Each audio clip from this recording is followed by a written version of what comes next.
Hi, my name is Stanimal. I just got my workout like 1 month ago at the Arnold Classic. We're here today with my coach Kirk to train some legs at the Mecca.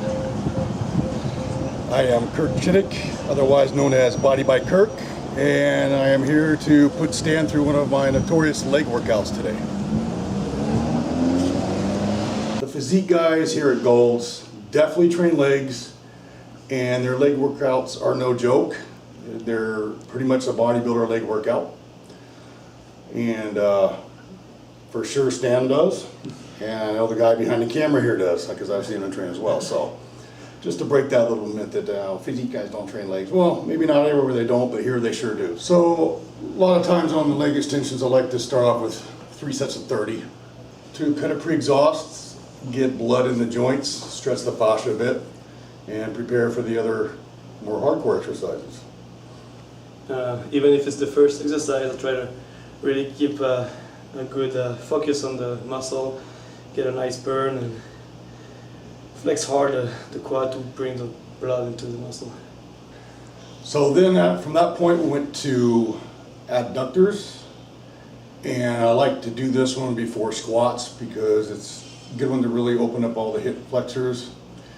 Also, having him sitting up in a forward position allows him to get a deeper range into that area and really stretch fibers, utilize blood in there, and it prepares him to be able to have good hip flexation through the squats.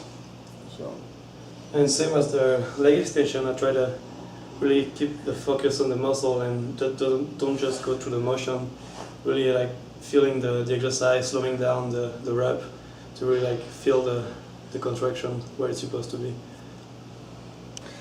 So the next one we went to is everybody's favorite.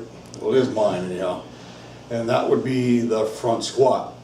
However, we have a very unique bar here at Gold's in Venice, and I'm sure one of the old guys from the past has made this bar, but it is padded where it comes over your shoulders, gives you good stability, and you can really focus more on the movement and getting deep than the actually stabilization of the bar.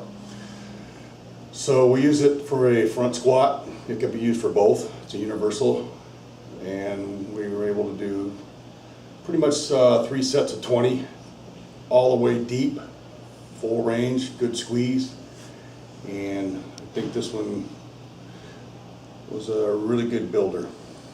Yeah, that's a tough one. I try to keep the tension on the quad, don't look at the knee joints on every rep, just when I really get tired, to get some kind of a break for the last reps. Okay, the next one was the leg curl. Now this one was done in a kind of a different way. I like to use an isolation technique, and we don't do it all the time, but I do it many times, and this is to, as you see in the video, breach upward. So you're taking the lower back and glute out of it, isolating strictly into the hamstring, kind of like you would do if you were to do bicep curl on a preacher, where you're trying to keep the front delt out of it.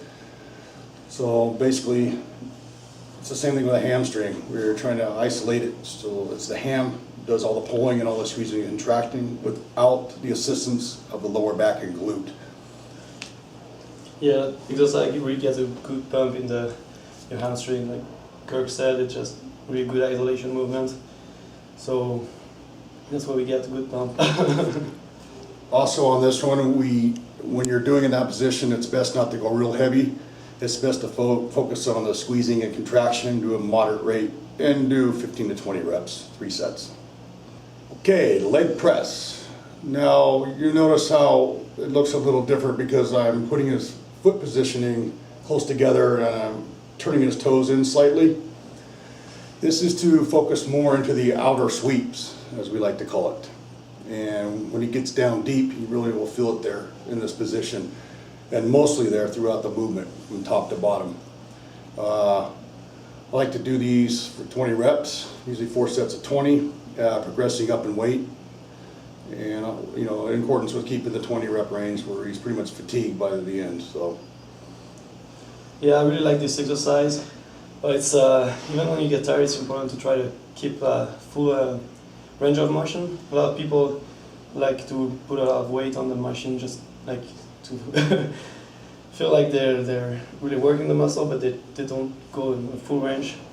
And so my coach is here to like remind me to really keep the full range of motion.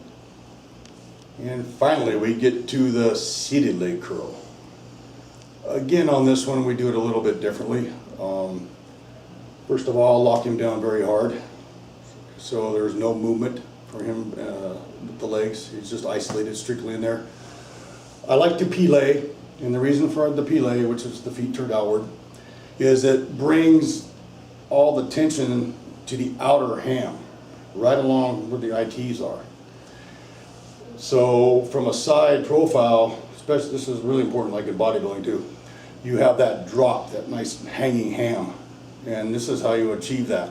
Also having him lean forward to where that movement is super isolated and he gets deep in that fiber and there's nowhere else to go but right in that hamstring and right on that outer section. So you got to work hams, you got to work all the way across from the inside to the out, and this is a good way to get that outside really nice deep. Yeah, again, we do like 3 sets of these for 15 to 20 reps, and we try to, as my coach said, it's a isolation movement, so we try to really squeeze hard the hamstring throughout the motion to keep the blood in the right spot. And thanks for watching. I hope you enjoyed the workout and maybe got something from it. Yeah, I see that physique guys do train legs and hard. I'll be on stage in 2 weeks in Cover City at the Grand Prix, so stay tuned and thanks for watching.